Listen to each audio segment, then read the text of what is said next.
Hello, Thomas YouTubers. What we got before you today on the bench, on the workbench, is a very beat up, messed up, uh, talking action Thomas. I mean, this guy is in really bad shape. The face is like, let's see. Yeah, I can't. Let me focus in maybe a little bit. Come down. Yeah, you got a little mess up. You know, a couple of spots that are missing. But yeah, not the greatest shape. The talking action couplers is busted off of it. They're in pieces right here, right there. All right, and the Annie and Clarabelle aren't in any greater shape. A lot of really sun-dried and really messed up fingerprints. No, that's rough. I don't know what that is. But missing its coupler also. And here's Clarabelle. Just really hard played with toys. All right, let me back up a little bit. Back out. When you purchase these things, sometimes they come in groups. When over in overseas, there'll be this and something else that you want, but this will come with it. So you get it and you go, okay, let's see if we can fix it. So a new story, new train. Let's see if we can get this fixed.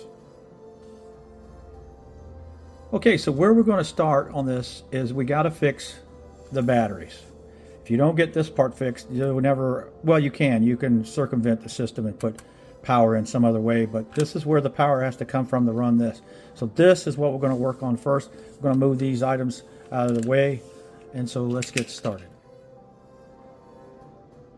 All right, so let's take a look at what we're going to deal with here with this guy. Missing a back couple. That's easy fix. Obviously, we got a problem with wires. They're disconnected. So what we're going to do, we're going to break it up and take inside of it. It's also missing a battery hatch. So let's open it up. All right, that's not a good thing. This is not a good thing that it just comes apart like that. That means all the wires are disconnected. So we got to put all these wires back on. Let's see what we got. All right.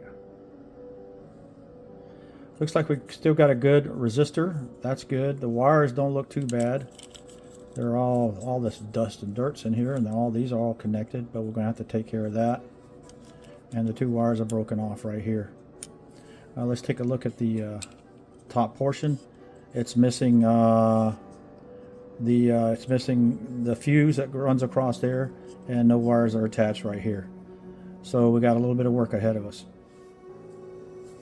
All right, looking this over a little closer, I just realized something, that this has already been worked on before. These positive terminals right here are not factory terminals. I don't have an example out here for you to look at, but you notice there's no rivet down here at the bottom. Rolling it over. I think all they did is they put all that is just bent over, I think. Yeah, and these, some reason, they just don't look right either. But I don't know, that they might be correct. No, they're not correct, because the rivets down there are gone. The ones that come with the factory bent over like over here and then riveted in. So somebody worked on this loco a while back. Somebody's trying to keep it running. We're going to try to get it running too. Okay, the first step I'm going to do and I'm going to clean up this this battery box. Okay, get rid of these old soldering joints and put new down. So let's go ahead and remove this one wire right here. Just put a little pressure against it. Hopefully there's a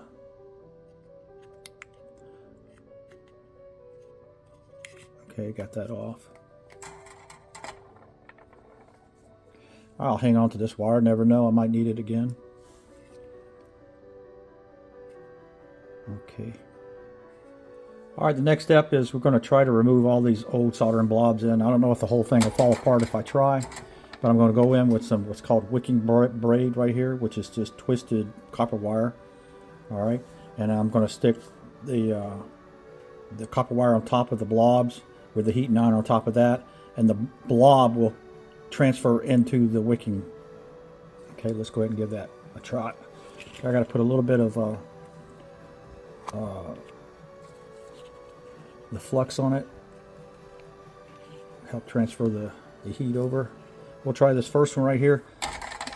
It's pretty difficult holding this and filming and trying to do it all at once, but let's get it.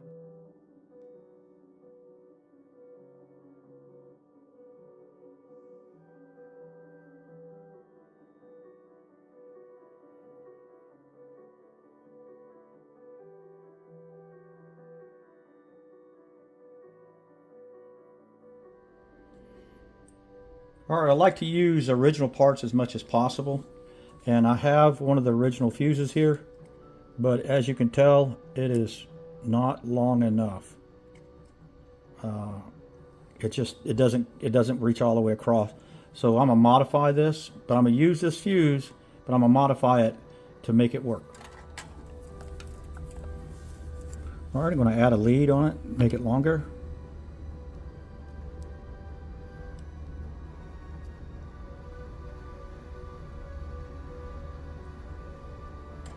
Alright, add the other side.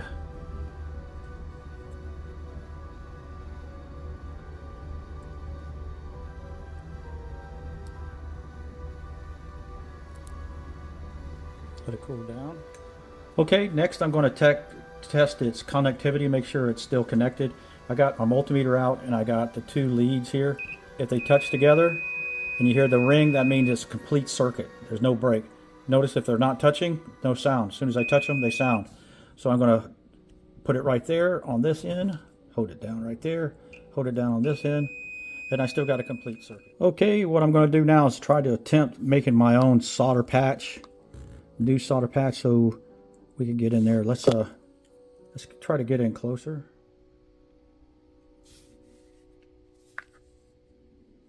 Now remember, this is equipment that's already been worked on. It's quite old and it's messy, but here we go. We're going to do our best here.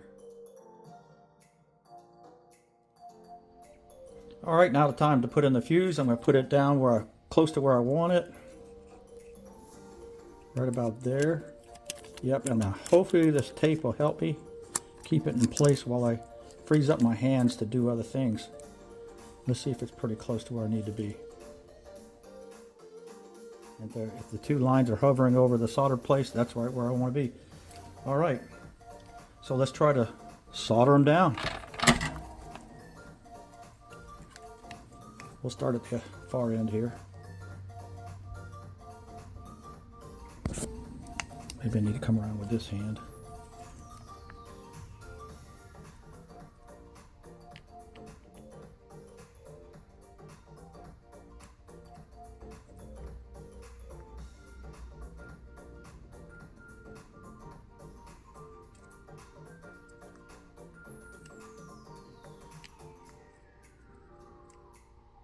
Okay, that's end's done. Switch hands now. Go with the other end.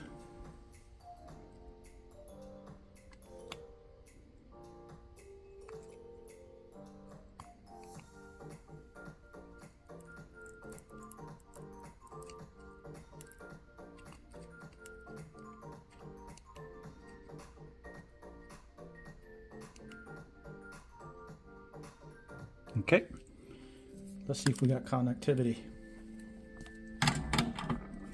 I remember what I showed you about if you hear a beep, that means it's all the way shooting all the way across. Yep, there we go.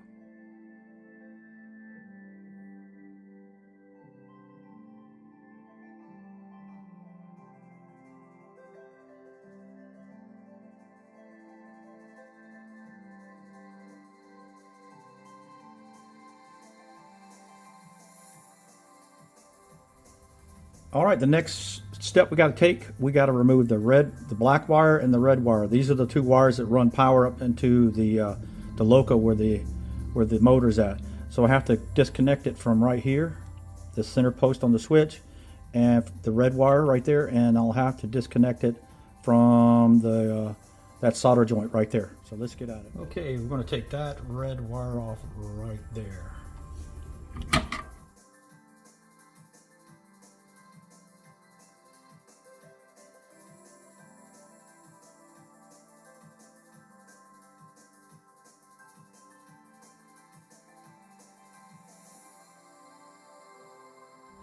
All right, now we're going to attach the red wire. Pretty tight right in here.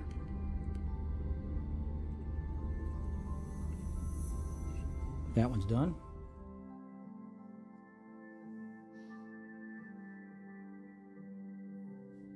Okay, it's there. Sorry, it's out of focus because my hands are in the way. All right, the next step in trying to repair this battery carriage is to insulate these connectors so they don't touch these connectors up here. And I'll just do that with some electrical tape.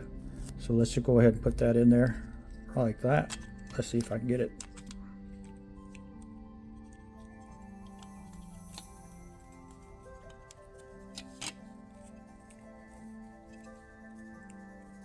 That way they don't touch each other. Okay, now we're going to, before we close it up, I'm going to loosen up this screw right here, and I'm going to feed these wires underneath right in through there. All right, the next step is to close it all up. Let's see if we can get this done.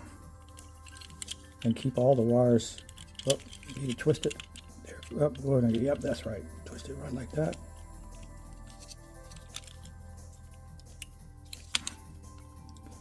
Okay, drop our screw. All right, next thing to do is to test it, see if I got at least 5 volts at the end of these wires right here. Let's test that out. All right, we're going to test it. Now, it's not going to make any noise or anything like that, and I'll show you an in-screen shot of, should be about 5 volts or something there close. We got 4.69 volts, so it's all working. Okay, we're going to close it up. Put the coupler in first before we do that, because it was missing a coupler. That's in there. Okay, put the lid back on. The really nasty lid. Okay, I borrowed a battery box cover from another loco, but we're going to install it.